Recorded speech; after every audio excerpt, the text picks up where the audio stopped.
Hi, my name's Melvin, and Halloween is finally here!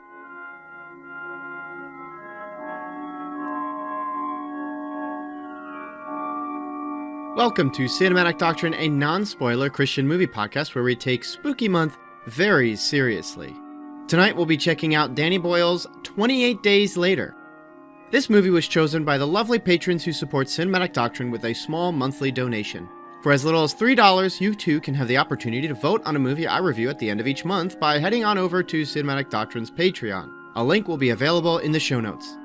Released in 2002, 28 Days Later resurrected the zombie genre since the days of Romero. It quite literally infected pop culture. Films like Shaun of the Dead, Dead Snow, basically the entirety of the Resident Evil movies, and even novels such as World War Z and Warm Bodies were gaining immense popularity in the wake of 28 Days Later. As for me, I was a huge fan of The Walking Dead, and even remember meeting with friends each Sunday night to catch the latest episode. Everyone was infected with a zombie craze, and we have 28 Days Later to thank for that. Which is funny when you consider it has a grossly low budget of $8 million and had a limited release of about 1,500 theaters in the United States. And it all came down to one thing: fast zombies. That was the characteristic presented in 28 Days Later that terrified everyone, and it was the jolt of life needed to revitalize the long-dead zombie genre. But enough zombie puns and wordplay. Let's tell you guys all about 28 Days Later. The film opens up with a scene in a laboratory in which a myriad of chimpanzees are caged, tested, and secured from escape. At the same time, a group of animal activists break in with the intent of releasing them from their captivity. But a nearby scientist who finds out about their plans begs them not to release them. They're infected, he tells them, with rage. Ignoring his plea, they release one of the chimpanzees from its cage, and it immediately charges one of the activists.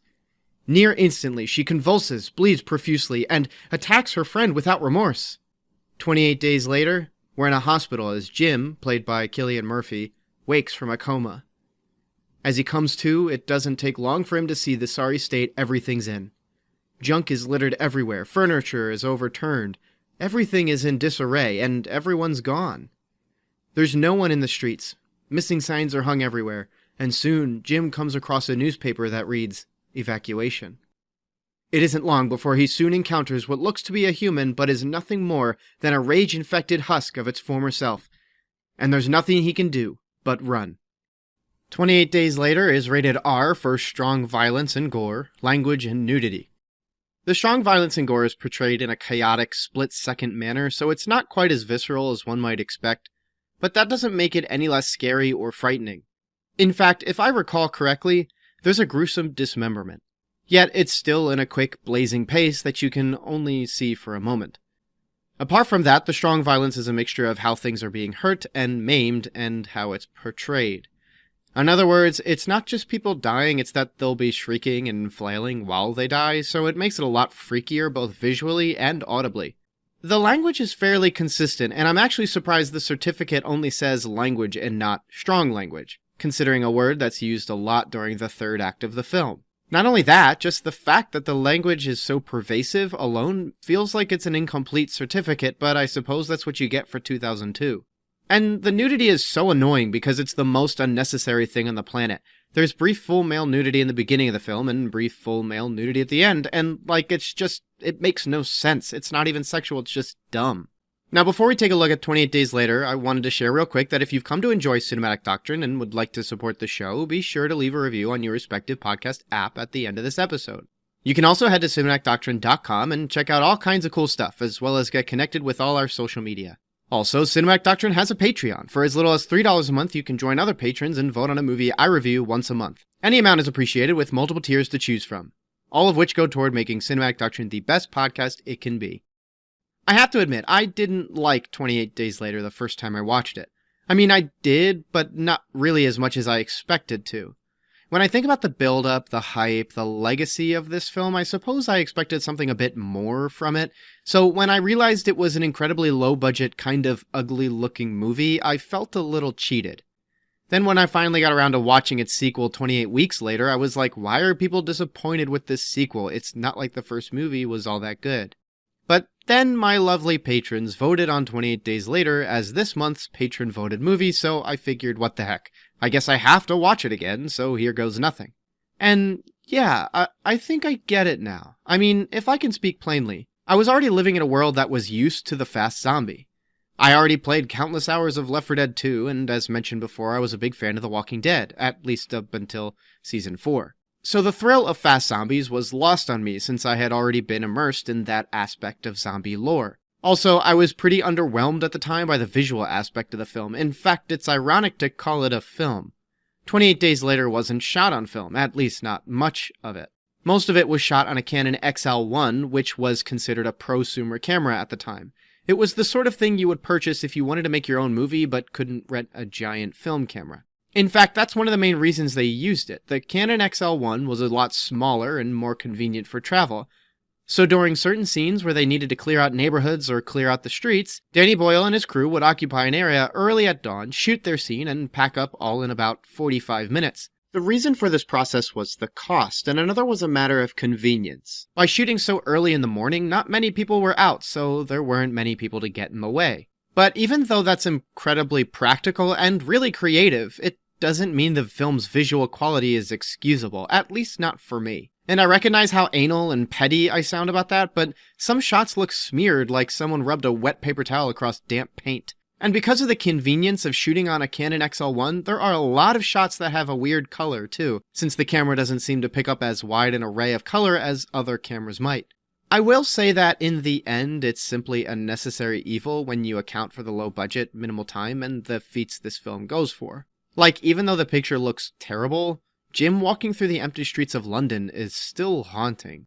And I don't want this review to become hot take after hot take, but I don't know if I was totally into the music either the first time I watched this movie, nor my rewatch. At least not all of it. Some of it seemed well used, others were awkward and almost pulled my attention away from the action. For example, let's take that scene we were just talking about where Jim is walking through the empty streets of London. There's a mounting track that's becoming more and more thematic and epic and chaotic and loud, and while I can see it in a way expressing the emotions that Jim is feeling as he comes to terms with what happened in London, especially as the track climaxes when he begins reading a wall plastered with missing persons signs, but I just feel like it's not very helpful. It's pretty distracting. Meanwhile, there's a scene later in the movie where our characters are traveling and a really smoothing, almost hymnal track is played. It's honestly used really well in two different scenes. Both scenes, I feel, use it as a means to translate a call for innocence, like a drawback before everything fell into an apocalyptic chaos of running zombies and heightened mortality. Whether it's our characters driving like maniacs or somberly looking at a disaster from a distance, it's almost like a reminder that things weren't always this way. So, I guess what I mean to say is, this film feels like a constant hit or miss at times. At least that's how I look at it, and this time around I ended up liking it a lot more, so maybe it's the sort of film that just grows on you. And I love its Odyssey feel. Jim and the gang aren't headed for home, they're just headed somewhere safe, if there is anywhere safe. Because of this, we end up traveling the United Kingdom and its vistas at such a healthy pace. Like, even if I feel the film can be a bit strange and weird at times, which quite honestly might be Danny Boyle's style, there's such a masterful pacing to this film. You spend just enough time in one area and transition comfortably to the next. It's really great. And you know what else is really great? How 28 Days Later is able to get you invested in its characters. This is where Alex Garland's writing comes into play. The dialogue feels so fresh and real. Motivations and characteristics are made easily relatable. It pulls you deeper into the film's runtime with each conversation and event. And with everything I've said, I think the writing is the biggest thing here. I would love to take a look at the script because at the end of the day, the thing with 28 Days Later that gives it its staying power isn't actually the fast zombies, but the writing. It takes a simple premise and expounds on it in creative ways. Knows just how little or how much it needs to dig into certain story elements. It's like vignettes. Moments in these characters' lives that have a single connective tissue, but for the most part, are their own little stories. In general, if I can compare this movie to something out of left field, it's like having the perfect temperature for your bathwater. You settle in, and it's such a comfy place to be. You have your book, you have your drink, and you're so ready to stay around for a while. Sure, your hands may get pruny, but it's so nice, and you really don't care what's going on. But like anyone who's had a good bath, sometimes the steam runs out and the water's a little cold. You might have accidentally gotten water all over your book, maybe realize your drink is empty, I don't know. So it's not perfect, and there are definitely things you'll do better next time to make the experience easier, but it doesn't change the fact that it was still a nice time.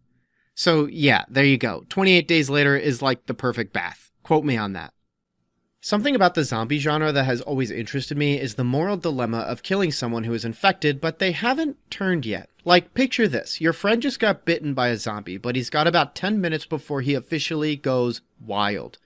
Would it be immoral to kill him even when he's already infected and could risk giving the infection to you, especially if he's asking you to do it, or would it be appropriate to wait until he's a genuine threat to you, at risk of him overpowering you in his zombified state? Virtually every zombie movie has a sequence like this. A character would rather die as a human than be a risk as a zombie. It's almost like a heroic euthanasia. And I think my initial inclination is that, as a Christian, it would be immoral to kill someone if they haven't turned yet. First, I would imagine you would try to do everything you can to prevent the infection from spreading. Like, if someone was bitten in the arm, you'd chop off their arm as fast as you can to keep the infection from spreading everywhere else. Like, couldn't that help? At the very least, it makes me think you'd want to try that first rather than go, yeah, you're right, it is a good idea to kill you before you turn. We'll do that. Something about that feels, although technically practical and potentially more efficient, it just doesn't feel right when it sits in my gut. I can't necessarily say I can find a biblical response to this, but for starters, we don't have zombies in real life, at least not yet, so it's hard to give an answer. However, we do have a moral code present in the Bible in this regard. You know, don't murder. It's one of the 10 commandments, and loving our neighbor as ourselves would incline us to put someone else's well-being above our own. In other words, what I'm saying is there must be a proper biblical response to this fictional conundrum. But most importantly, I think it's unlikely we'll ever be in this situation. At least, I hope neither of us will. Something else I find fascinating about the zombie genre has to do with the sort of cultural regression. Although interest has waned in the genre, there was an immense draw to post-apocalyptic literature and storytelling, and I think a lot of this has to do with an interest in some sort of primal reset button. Like, we're too enamored with modern life, whether it be the immense level of technology we interact with, our tiresome day-to-day job, or the overwhelming boredom that comes along with first-world existentialism. People were hungry like zombies for these stories of characters who go urban spelunking for supplies, never stop moving from one place to another, and in a way get to explore the world in a way we can never experience. What is it, that one saying? Born too late to explore the new world? Born too early for space exploration? Born just in time to watch an overabundance of cheeky zombie movies? And this sort of, I don't know what you'd call it. I guess you could call it a worldview. This worldview, I feel like, stems from an awareness that we aren't supposed to sit still in one place all the time. It's not good for me to stay at home every day of my life. It's not enough for me to drive the same route at the same time in the same traffic for the same paycheck just so I can do the same thing every day. I think even in the most comfortable of people, we all have a passive understanding of a core tenet of the creation mandate seen in Genesis 1. We are to fill, subdue, and rule the earth, and while that's a call for humanity, individually, there's still a want or tug to fill, subdue, and rule more than my own lawn. Heck, I don't even have a lawn. I live in an apartment. But I can't really make any declaration here. I think I'm really just talking out loud, sharing my thoughts that have been jumbling in my head since I first watched a zombie movie or played a zombie game. There's a great paper included at the end of Daniel Strange's book, Plugged In, Connecting Your Faith with What You Watch, Read, and Play, called Zombies, They're Us. It's a paper written by one of his students that digs into this cultural fascination a little more than I do. And it talks more about zombies themselves rather than the apocalyptic effect zombies have. But I recommend checking it out if you're interested in tackling this cultural interest with a biblical lens. The whole book is great on learning how to engage cultural media with a means to evangelize. It's actually somewhat of a baseline I use for this podcast. But if you're mostly interested in what one of his students has to say about zombies from a biblical front, because, you know, you really like zombies, maybe pick up a copy of Plugged In alongside World War Z or Rotten Ruin. Anyways, 28 Days Later. Greatest movie you can watch while taking a comfy bath. Honestly, a really fun movie despite its endearing and occasionally annoying flaws, a genre landmark, and an unfinished trilogy if I've ever seen one. Come on, Alex Garland and Danny Boyle, get to work on 28 Months Later already. Thanks so much for tuning into this episode of Cinematic Doctrine. If you've seen 28 Days Later, what did you think of it? Do you think it's one of the best zombie movies ever made, or do you think its flaws are simply too much to put up with? If you're listening on Cinematic Doctrine's website, let me know in the comments below, or shoot me an email to cinematicdoctrine@gmail.com. If you're on Letterboxd, I have a list compiling every movie I've reviewed on Cinematic Doctrine with direct links to those episodes, so be sure to check that out. And consider following me on Letterboxd for quick, bite-sized reviews on every movie I watch. If you'd like to support the show, jump on over to Cinematic Doctrine's Facebook page and be sure to follow for updates on episodes, movie news, and my usual shenanigans. From there, you can also get connected with the Cinematic Doctrine Facebook group and join the conversation. You can also support the show by leaving a review for Cinematic Doctrine on your respective podcast app. And if that's not enough, head on over to Cinematic Doctrine's Patreon. For as little as $3 a month, you can join other patrons and vote on a movie I review once a month. In fact, this was one such movie. So thank you very much to my fellow patrons. And remember, any amount is appreciated with multiple tiers to choose from. All of it will go toward making Cinematic Doctrine the best podcast it can be. A special shout out to those who support at the Art House Theater tier. Thank you so much, Mom and Dad. You're the best. All of this will be available in the show notes. Until next time, stay cool.